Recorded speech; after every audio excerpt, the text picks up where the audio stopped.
तमाम print media,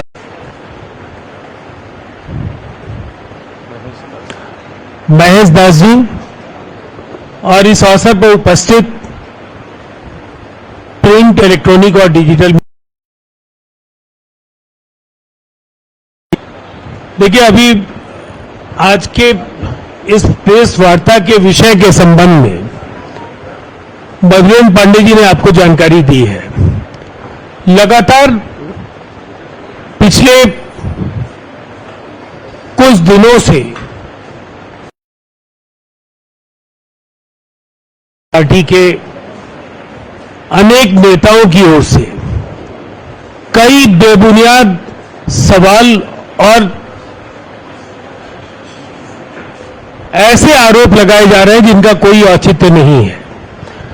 दरअसल बिहार, जहां उन्हें कोई बदलाव नहीं दिख रहा है, लेकिन जनता से अगर वो पूछेंगे तो इन 20 वर्षों का जो सफर बिहार ने तय किया है और जो अविस्मरणीय विकास पूरे बिहार में हर क्षेत्र में दिख रहा है, इसे नजरअंदाज करना कहीं ना कहीं आम लोगों की भावनाओं का भी अपमान है। कानून व्यवस्था से लेकर के तमाम सवालों पर तेजस्वी जी लगातार आक्रामक हैं। बिहार में निवेश को लेकर के उनका मानना है कि कोई उद्योग बिहार में नहीं लगा। बिहार में बिहार की कानून व्यवस्था उन्हें दिखती है। जो खुद भ्रष्टाचार के आरोपों में पूरा परिवार शामिल हो, उन्हें बिहार के अंदर लगातार भ्रष्टाचार को लेकर उनके नेताओं के बयान भी आ रहे हैं। मैं कुछ उनके दौर और आज की जो तुलना है उसकी ओर आपको ले जाना चाहूंगा और उसके बाद आपके सवालों, अगर आपके सवाल होंगे तो उनका जवाब दूंगा। लगातार तेजस्वी जी ये कहते हैं कि मौजूदा सरकार और मुख्यमंत्री नीतीश कुमार जी को कई बार वो थका हारा भी बोलते हैं, टायर्ड मुख्यमंत्री बोलते हैं। ऐसी आपत्तिजनक टिप्पणियां वो लगातार उस नेता के लिए कर रहे हैं जिन्होंने आजादी के 77 वर्षों में बिहार की तस्वीर और बिहार की तकदीर बदली है। और वो मौजूदा सरकार से परेशान होने का, लोगों के परेशान होने का आरोप लगाते हैं। लेकिन हम कहते हैं कि 20 वर्षों में बिहार की तस्वीर अगर देखने के बजाय अपने शासन को याद कर लेते, और ये अगर उन्हें याद नहीं है तो हम उन्हें याद दिला देते हैं कि 90 से 2005 कुल जातीय नरसंहार 118, नरसंहार में मारे गए लोग 812, फिरौती के लिए अपहरण 5243, महिलाओं के साथ दुष्कर्म 12827, सांप्रदायिक दंगे 130, दंगों में मारे गए कुल लोग 26,000। और उसी जंगल राज के युवराज तेजस्वी यादव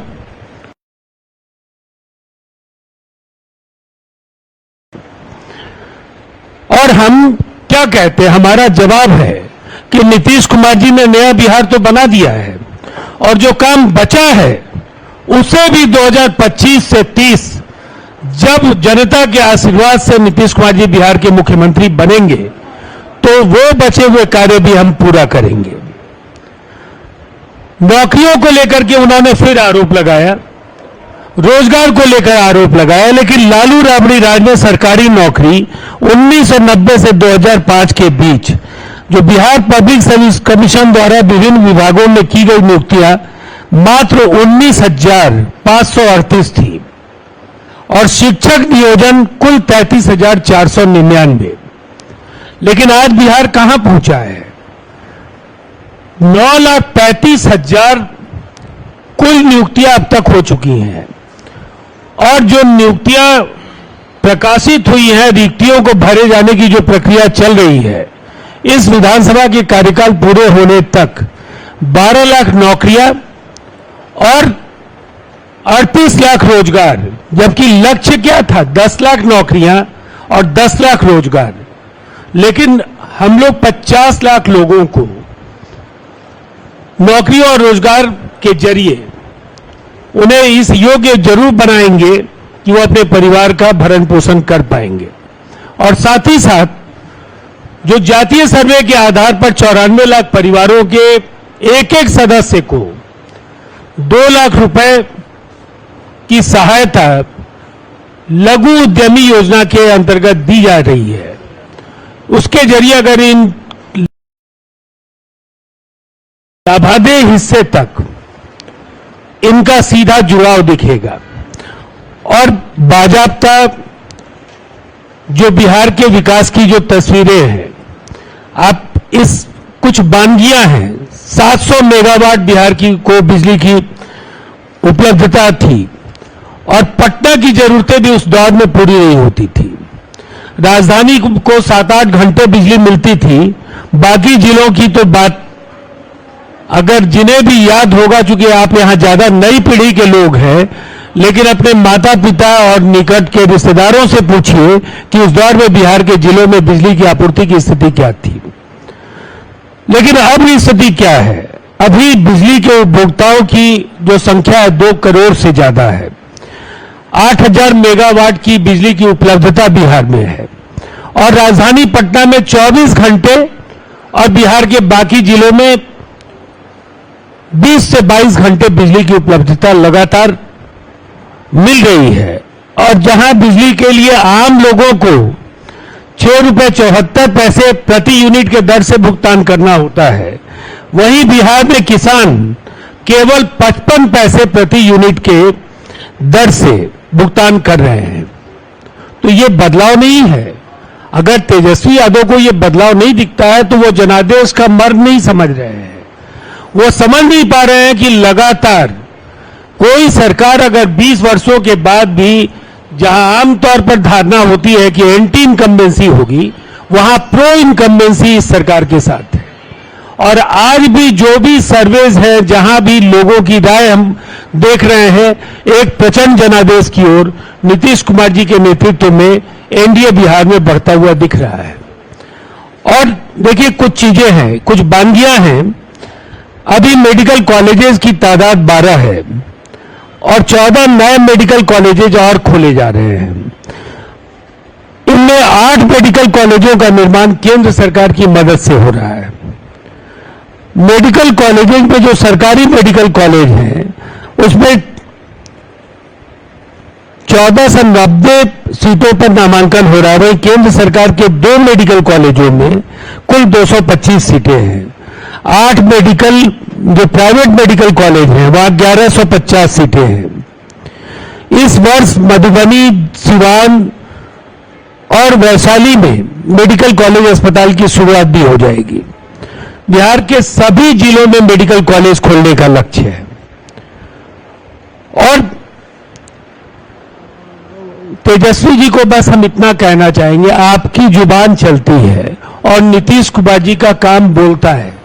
ये फर्क समझना होगा कि एक नेता बार बार 17 महीने जो उस सरकार में उप मुख्यमंत्री हो, सरकार की अगुवाई मुख्यमंत्री करते हैं या कोई मंत्री या उप मुख्यमंत्री करेगा, जबकि ओथ जब होता है तो उप मुख्यमंत्री पद भी नहीं होता है। वहां एक माननीय मंत्री के तौर पर ही ओथ होता है। तो सरकार की अगुवाई, इसे 17 महीने का सवाल क्या है? जो भी कार्य इन 20 वर्षों में हुए, जिसमें वो 17 महीने भी शामिल हैं, वो भी नीतीश कुमार जी के नेतृत्व और उनके निर्देशन में हुए हैं। पुलिस बल, बिहार में 42,851 पुलिस कर्मी थे और आज 1,10,000 अभी वर्तमान में पुलिस बल में हैं। और ये जो अभी का लक्ष्य, जो फैसला हमारा है, वो 2,27,873 करने का फैसला लिया गया और उस दिशा में भर्ती की प्रक्रिया भी जारी है।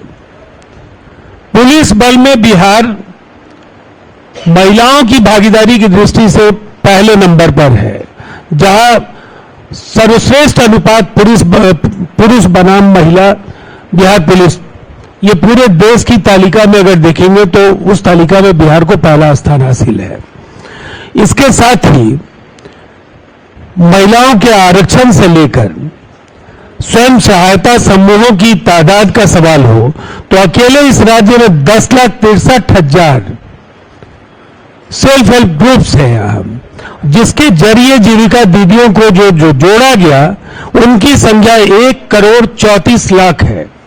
अब देखिए ये सशक्तिकरण को लेकर के जो दावे हैं ये कितने बड़े नंबर्स हैं कि 38 लाख रोजगार, 1,34,00,000 जीविका दीदियां, 12 लाख नौकरियां, 94 लाख परिवारों के एक सदस्य को लघु उद्यमी योजना से जोड़े जाने का सवाल कोई दूसरा प्रदेश नहीं ढूंढ पाएंगे और तेजस्वी जी को अपने शासन और वर्तमान शासन के 20 वर्षों में कोई तुलना तो करनी ही नहीं चाहिए। अब सवाल ये है कि अभी हाल के दिनों में जातिगत जनगणना को लेकर के भी आरजेडी ने कहा कि ये उनके दबाव में किया गया। देखिए देश में दो फैसले बराबर इतिहास में दर्ज होंगे। बिहार में जातिगत जनगणना कराने का सफलतापूर्वक कराने का श्रेय बराबर नीतीश कुमार जी को मिलेगा और दूसरा बड़ा फैसला 1931 के बाद देश में जातिगत जनगणना कराने का निर्णय यशस्वी प्रधानमंत्री नरेंद्र मोदी जी ने लिया। और किसने कब कहा, किसने क्या कहा, इन बयानों से ज्यादा महत्वपूर्ण ये फैसले हैं। तो एनडीए की सरकार चाहे बिहार में हो या केंद्र में, हमारा काम बोलता है, आपकी जुबान चलती है। ये फर्क जनता समझ रही है और उसी हिसाब से जनता जनादेश भी देती रही है और अगली बार भी देगी। धन्यवाद।